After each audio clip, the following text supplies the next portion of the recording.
Badminton ಕ್ವಾಲಾಲಂಪುರದಲ್ಲಿ ನಡೆಯುತ್ತಿರುವ Malaysia open badminton ಪಂದ್ಯಾವಳಿಯ ಪುರುಷರ ಸಿಂಗಲ್ಸ್ ವಿಭಾಗದಲ್ಲಿ ಭಾರತದ ಶಟ್ಲರ್ ಎಚ್ಎಸ್ ಪ್ರಣಯ್ ಪ್ರವೇಶಿಸಿದ್ದಾರೆ.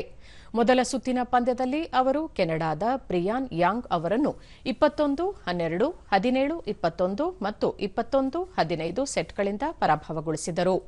ಇಂದು ನಡೆಯಲಿರುವ ಪ್ರೀ ಕ್ವಾರ್ಟರ್ ಫೈನಲ್ಸ್ ಪಂದ್ಯದಲ್ಲಿ ಎಚ್ಎಸ್ ಪ್ರಣಯ್ ಚೀನಾದ ಶ್ರೀಫೆಂಗ್ ಲಿ ಅವರನ್ನು ಎದುರಿಸಲಿದ್ದಾರೆ.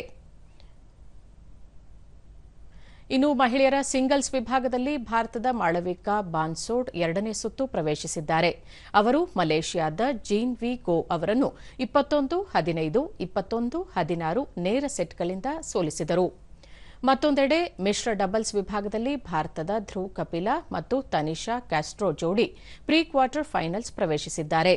ಭಾರತದ ಜೋಡಿ ದಕ್ಷಿಣ ಕೊರಿಯಾದ ಸಂಗ್ ಹ್ಯೂನ್ ಕೋ ಮತ್ತು ಹೈ ವಾನ್ ಇಯೋಮ್ ಅವರನ್ನು ಮೊದಲ ಸುತ್ತಿನಲ್ಲಿ 21-13, 21-14 ಸೆಟ್ಗಳಿಂದ ಸೋಲಿಸಿದ್ದು, ಇಂದು ನಡೆಯಲಿರುವ 16ರ ಸುತ್ತಿನ ಪಂದ್ಯದಲ್ಲಿ ಚೀನಾದ ಚಿ ಜಾಂಗ್ ಮತ್ತು ಕ್ಸಿಂಗ್ ಚೆಂಗ್ ಜೋಡಿಯನ್ನು ಎದುರಿಸಲಿದೆ. ಮತ್ತೊಂದು ಭಾರತೀಯ ಜೋಡಿ ಆದ್ಯ ವರಿಯತ್ ಮತ್ತು ಸತೀಶ್ ಕರುಣಾಕರನ್ ಸಹ ಮಿಶ್ರ ಡಬಲ್ಸ್ ಪ್ರೀ ಕ್ವಾರ್ಟರ್ ಫೈನಲ್ಗೆ ಮುನ್ನಡೆದಿದ್ದಾರೆ.